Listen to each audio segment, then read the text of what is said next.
I tip today with Performing Arts Insider and David Lefkowitz. And you know, I'm always talking about this, calling it the cultural heartbeat of New York City. Now I'm calling it the cultural heartbeat of Zoom. We've Thank all you. we've all had to adjust.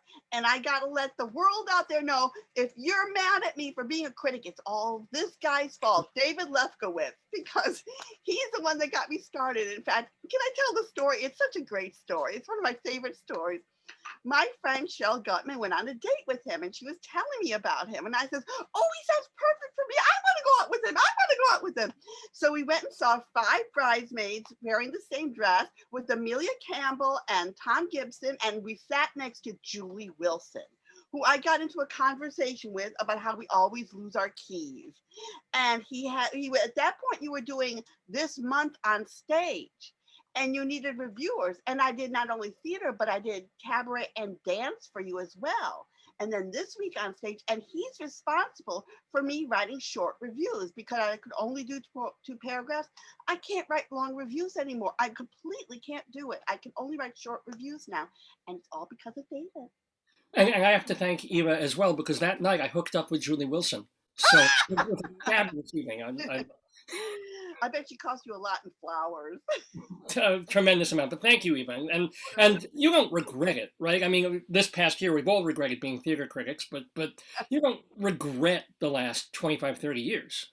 Oh, good grief. No, as I used to say now, I'd rather see a play than be in one, because I used to be an actress. I used to be a comic. I used to be a playwright. But now I much prefer seeing plays. I'm obsessed with seeing plays.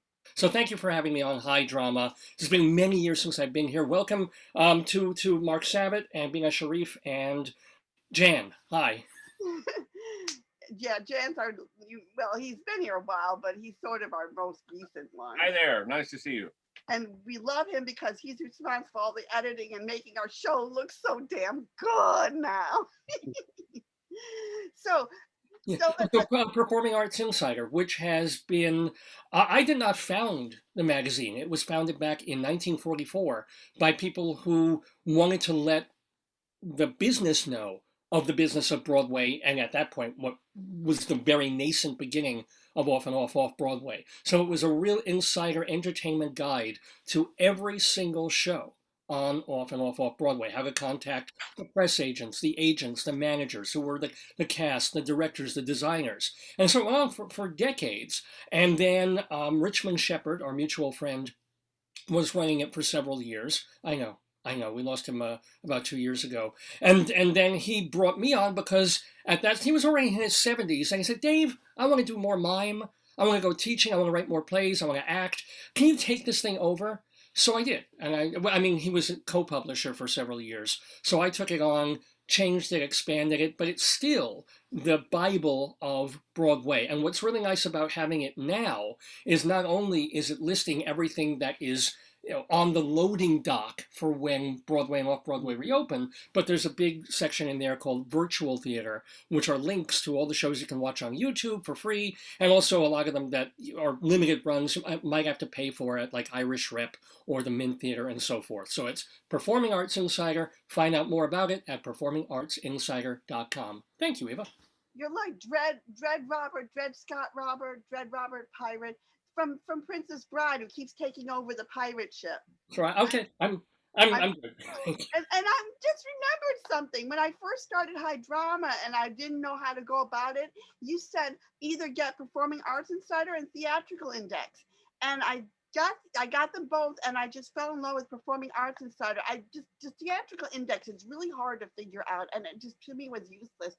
Performing Arts Insider, though, I could not have done my show without Performing Arts Insider. So thank you. And I'm very, very proud of what we've done with the magazine, that we're keeping it going. It's been very difficult, even before, because it's a hard copy magazine. People don't even subscribe to those things anymore. But it's been worth keeping up for subscribers like you who care about it and use it and feel it so practical and easy and useful. But thank you. David, I'm just producing two new books, Ewing Reviewing 2020, a full color version and a black and white version with 45 reviews and various things from last year. And do you take ads and that sort of thing in your magazine? Do I take ads? Oh my goodness. Do I pull my pants down and bend me over? Yes, I take ads. Absolutely. Well, I'll be in touch about that. I'm going to talk about these later in the show, but I'll be in touch about that. So You bet. Thank you so much. Yes. But the thing is this, I cannot really afford to buy every month. Is there any way I can have it cheaper? Discount? Thank you for all of you. Thank you so much for asking these questions. The one cheaper way to get it is if you don't want the hard copy, we can email you a PDF, and that saves a bit of money. So you don't get the physical magazine, but you can read it, as a file on your computer. It's still quite expensive. It's not like People Magazine. It's a journal, and it's the only way I can keep it going is to charge what I would figure is a lot of money. But yeah, I understand that. But how much would it be on the email if you send it to me on the email? And this is for 12 issues a year. It's $250, as opposed to $300, which is the regular annual cost. I know everybody's like, ah! But it is. Well, It has to that's be. $2 for a magazine is cheap because I mean people. Oh no, Eva, it's $250 a year, not $250 per magazine. Well, no, well, my math. That's why I'm a theater critic and not a mathematician. Yeah. So it's about $10, somewhere in that range, or something like that. $20. I can't even. I'm not that great at math either. That's why I'm in theater. But still, it's to me, it's worth it because, like I said, you know what's going on, even if you're not in a theater critic or not in the theater. It's like it's so comprehensive, and it's not just theater. It's got opera and regional theater, and it's got every single thing in there. It's got specials and galas, and oh my. Thank you. I mean, one of the things is that it isn't just theater critics who use it. It's people who book for morning shows or late night talk shows, people who own theaters across the country, touring theaters, educators. So yeah, it's a wider audience than you would first see. What shows are opening and who are the press agents? It goes beyond that.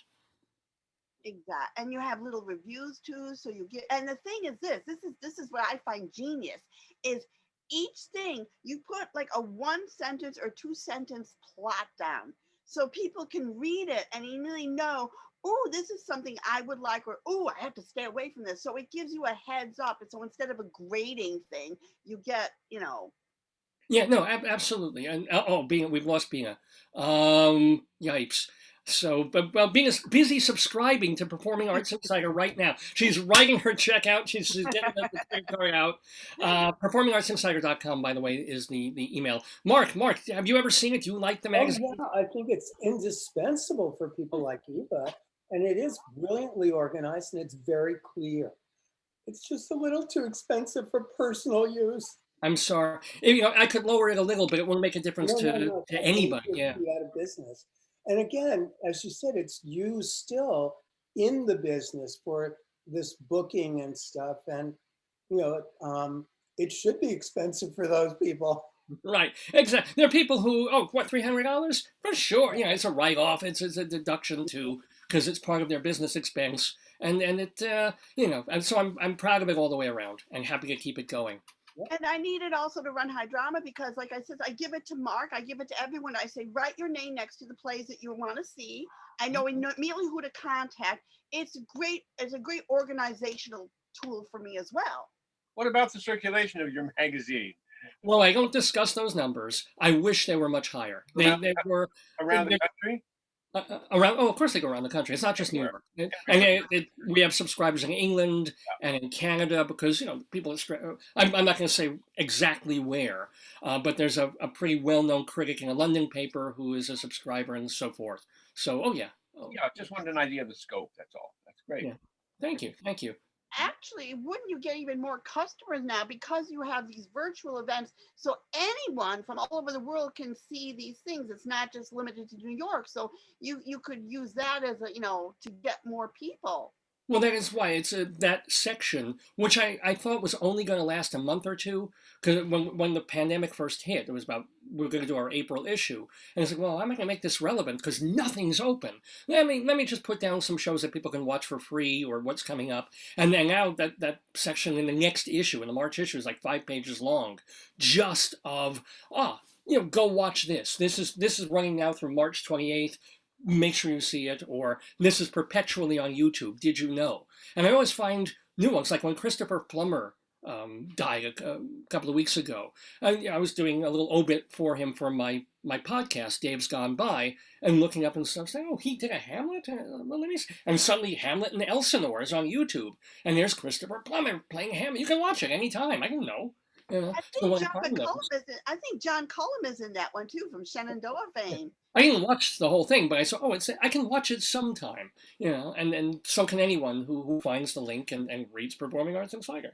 How do you find? I mean, because me and Ed couldn't make it this time, Ed Rubin, but we're constantly in a day. We get so many, but how do you find them all? Because it's so much out there. It's kind of overwhelming. Well, my one issue and the one thing about this being a hard copy publication, I will admit, is that the deadlines are fairly far in advance. So I would say a third, and I will admit this readily, of the press releases or the events or the news stories that I find about virtual shows are, oh, this is running February 15th through February 29th or 28th. And it's like, oh, but I'm doing the March issue. So I can glance at it, and if I want to see it, I'll keep it. But otherwise, it's useless to me because it'll be too late for the issue that subscribers will be getting. So it does cut down on the workload significantly. Obviously, I wish I were in a position with more money coming in and more people to make the thing bi-weekly so that many more things could go in a timelier fashion. That is the trade-off of having an old-fashioned once-a-month hard copy magazine. But even bi-weekly, we can't get it all in because I guess the new ruling, they haven't really figured out the better ruling, is you're only allowed 4 days to have something up. And that's just not enough time. Right. To Yeah. catch So I want that too. But if it's 4 days in April, like April 5th through April 10th, which is, hell, that's 5 days, you know, I'll put it in the March issue and the April issue. So it will get in there in time and people can see that. It's very interesting what Eva was saying about her background with you. The two of you have very, very, very similar ways that you look at this material and the things you're interested in. I'm just mentioning that in passing. Having worked with Eva now for a while, why, boy, I can see where you influenced her. I really can. Well, we both have an energy. We both really love and believe in the theater, even after 3 decades, right? Yeah. Because I'm not, but even though I really don't miss the theater that much this whole year, probably because I was living in Colorado for a bunch of years and went to the theater much, much less. I'm not going through withdrawals. I'm not jonesing. Even before I started watching a lot of virtual, I'm like, life goes on, which is not what theater people want to hear. Theater people want to be like, we need our playhouses back. We need to get $85 billion. And yes, it's true. But at the same time, I'm like, I eat dinner, I read books, I do my own work. I've finished writing 2 one-act plays during the pandemic, so nobody's going to do them, but I've written them. and virtually a new medium is being developed because it isn't going to go away. A lot of this, I mean, it's easy to get your play out there. I mean, I'm a playwright. I have a new play that we're going to be recording soon. And I've done one of them already. And getting them up on Zoom is terrific. You don't have to rent something from a real estate interest in New York City, and you can get it on, and people see it. You know, not just you here. can pay $3,000 a week to rent a 40-seat theater to do a show that, you know, where you need every penny for everything else but rent. And it's impossible. But if you can sort of get a few friends together, get a Zoom link up, you know, for $50, you know, you can have virtual chips and dip and feed everybody. It's done. I expected to play at the Gene Frankel Theater once, and our entire budget went to parking. Yeah. The entire budget, even the rent money, went to parking. We had to find more money. I mean, it's sad. It's horrible that New York is like that. It's undoable. It's unpursuable. It's not fun. And I said this to a lot of people. We all come here because we love the theater so much and love doing it. And doing it in New York is not fun. It's so grim sometimes. I mean, it's really, really serious. And I've also wondered what has happened in California when they changed the rules on the 99 seaters and the under 99, you know, with the equity. I don't know if that has ruined small time theater out there or if it's not really made that big a difference. I don't know how connected you guys all are to what's going on the coast. Yeah, I've heard about it because I got friends on the coast and they were all very upset about it all. And I never quite understood it because it seemed to me like, well, you're going to be making more money. Isn't that a good thing? But I guess it wasn't because it was destroying. I don't know. It made no sense to me. So it just went above my head. I couldn't You know, understand. you make more money if you get into a show, but they're doing 100 fewer shows that you could even be part of because producers won't produce. I mean, it's always that back and forth. Yeah. But no, well, that's one good thing about all the Zoom business is people who could never afford to go to the theater now. Sometimes it only costs $5 to go to the theater, and it's just so nice. And also, I'm not under obligation to review every single thing I see, so I can just enjoy seeing things.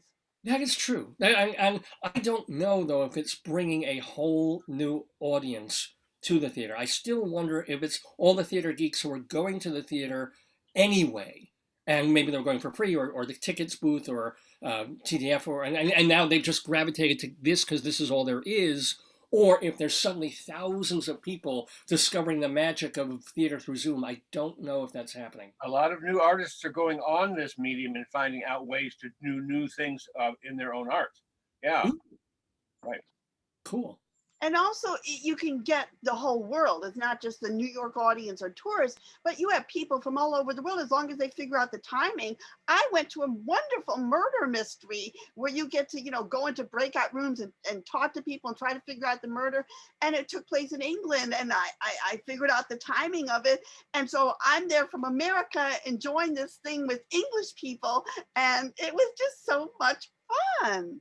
Well, let me also, Bina, I don't know if you're hearing us or but you're a playwright. Have you done Zoom work in the past 11 months? I can't seem to concentrate on it at all. Very difficult for me. First of all, I'm not technologically advanced, number one. I can't even get into Irish rap. They say register, put your email, this. After a while, I give up. But even when I get on, I'm a total theater person and I do theater. I'm a playwright and I've done 34 plays.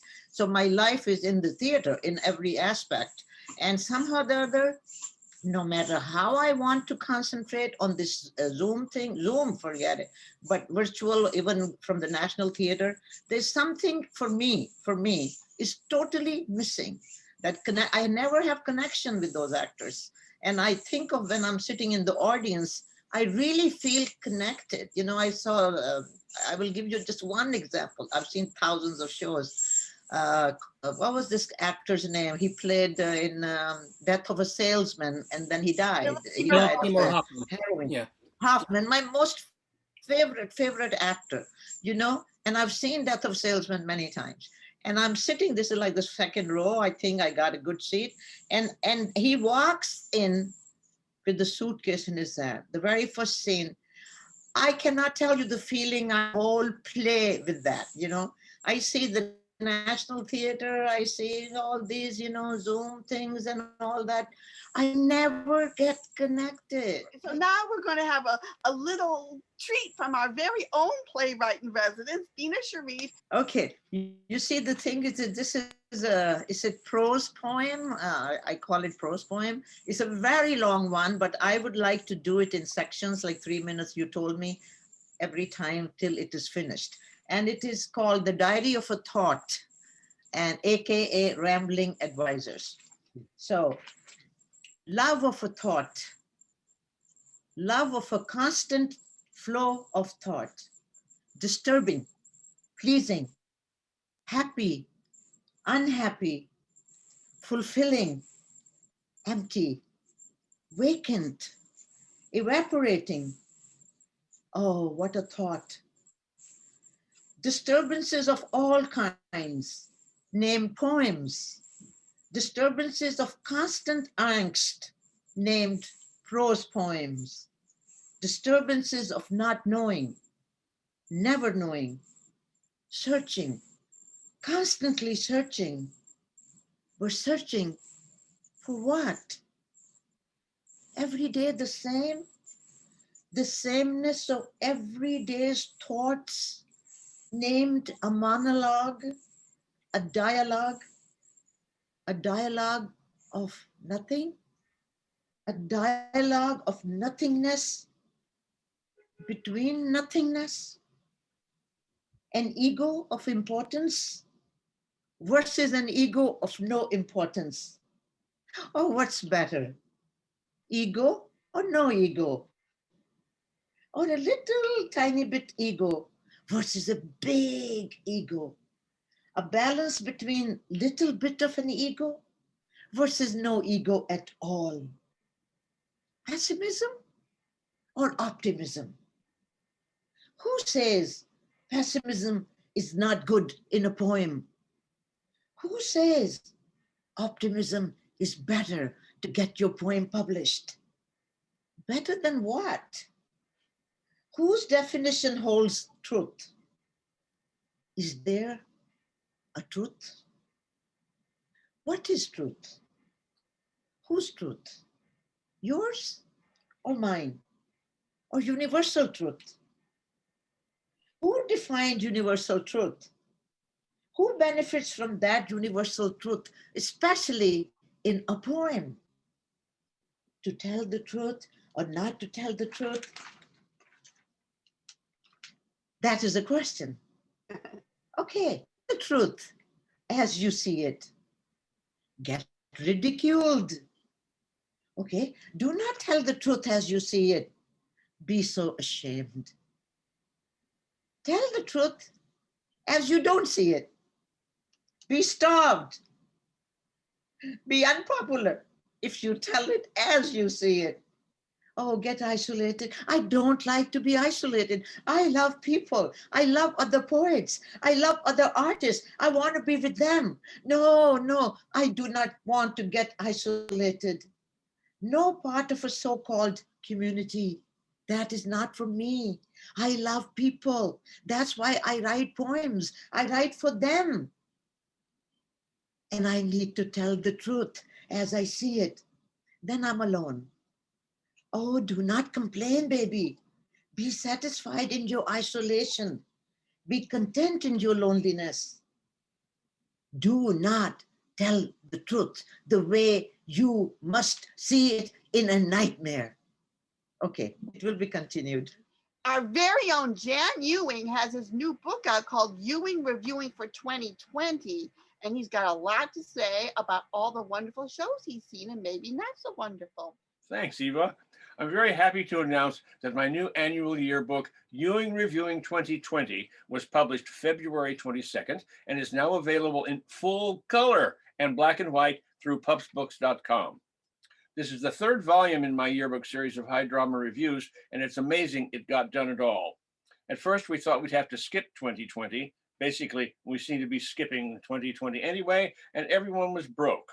Then some out-of-work actor with insomnia clicked on something called Zoom, and things got better. They truly did. So we wrote about it anyway. The book contains reviews on 35 remarkable Zoom works, along with 24 new plays seen on stage in January and February. Add to that the stunning photojournalistic work of Dan Lane Williams, Broadway in the Dark, 40 ironic images celebrating the hopeful rebirth of the New York City theater pantheon, and you get an optimistic picture of the way many fine artists adapted to the demands of almost universal isolation. So go to pupsbooks.com and click the red button for information. More on that later. Now back to Eva. And now for our favorite feature from J. Michaels, Indie Influencers. This is Jay Michaels, and this is Indie Influencer on High Drama. The independent theater and film world, that's off Broadway, has many unsung heroes. And I'd like to sing about one right now, and that one is Susan Merson.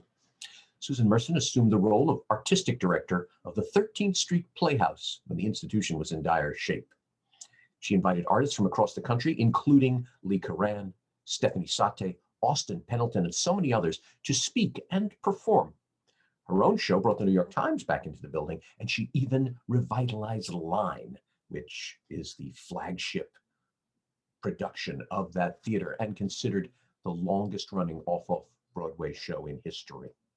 She's founder and moderator of both the Los Angeles and New York Writers Block and has a long history of supporting and developing new plays and playwrights as founder and producing artistic director of New York Theater Initiatives, as well as her work through New Dramatists, Manhattan Theater Club, the O'Neill Theater Center, and many others.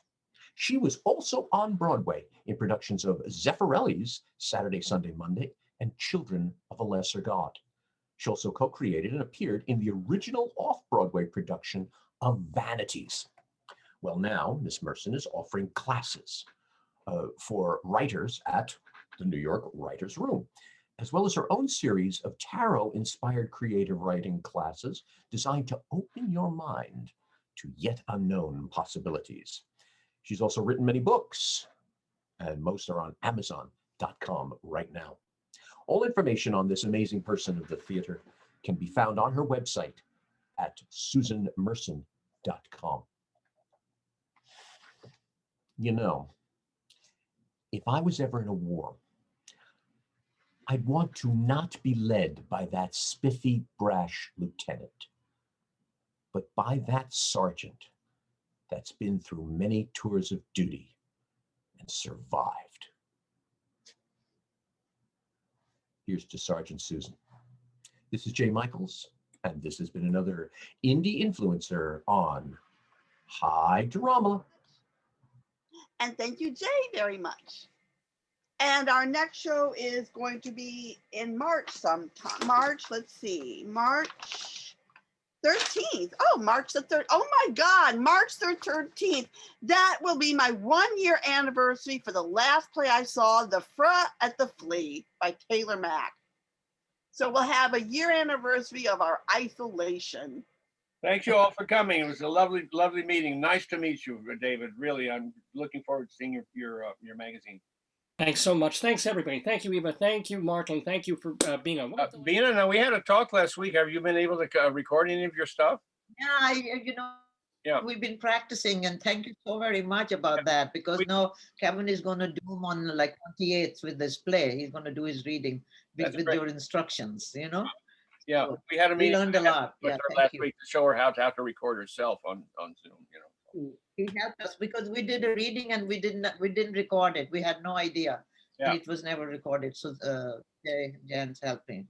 Okay. Us, yes. Thank you, everybody. A nice show. I will have to cut some, but I'll let you know when it's ready. And thank you, Dave. Greatly appreciate it. I'll send you the link. Bye.